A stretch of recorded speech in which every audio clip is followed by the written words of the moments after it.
দূর দূরান্তের নানা প্রান্ত থেকে আগত হাজার হাজার ভক্তের উপস্থিতিতে কানকি ধামে ভাদোয়া মেলাকে ঘিরে বিরাজ করছে উৎসবমুখর পরিবেশ।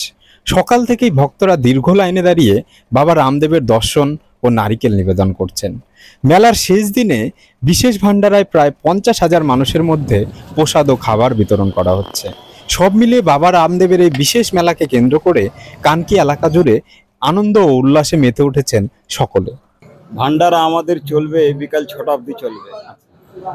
এই অনুষ্ঠান বার্ষিক অনুষ্ঠান, এটা বছরে একবার হয়। এটা আমাদের সারা ভারতের মধ্যে শ্রীকৃষ্ণ তার বাবা রামদেবের মন্দির আছে। এটা এখানে এনার মেন মন্দির হচ্ছে রাজস্থানে, যেটা পোখরান বলে জায়গা আছে, যেখানে আমাদের বোমা বিস্ফোট করা হয়েছিল। ওখানে বাবার আসল মন্দির আছে।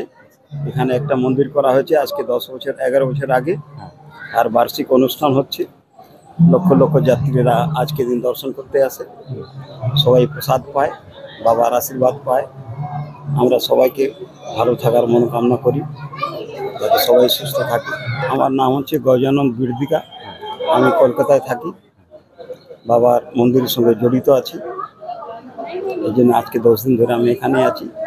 আজকে রাত্রে চলে যাব কলকাতায় ফিরে। এখানে খুবই মেলা হয়, খুব ভিড় লাগে।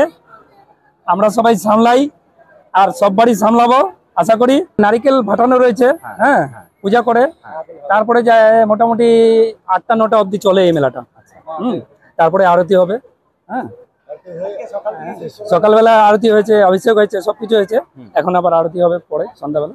মেলার আজকে সেই দশমী, সেই দশমী উপলক্ষে সকল ভক্তরা এখানে আসছেন এবং এখানে 1.25 লক্ষ মন্ত্র উচ্চারণ হচ্ছে। গত 25 তারিখ থেকে আজ তার সমাপ্তি হবে এবং অনেক ভক্ত এখানে সোয়ামণিতে নাম লিখিয়েছেন। সেই সোয়ামণি ভোগ চলছে এবং তাদেরও যারা আছেন সকলের জন্য প্রসাদের ব্যবস্থা করা হয়েছে। প্রতি বছরের ন্যায় এবারও মহা ধুমধামে এই অনুষ্ঠান পালন হচ্ছে। আশা করব এই বক্তব্য যারা শুনছেন তা সকলেই আসুন।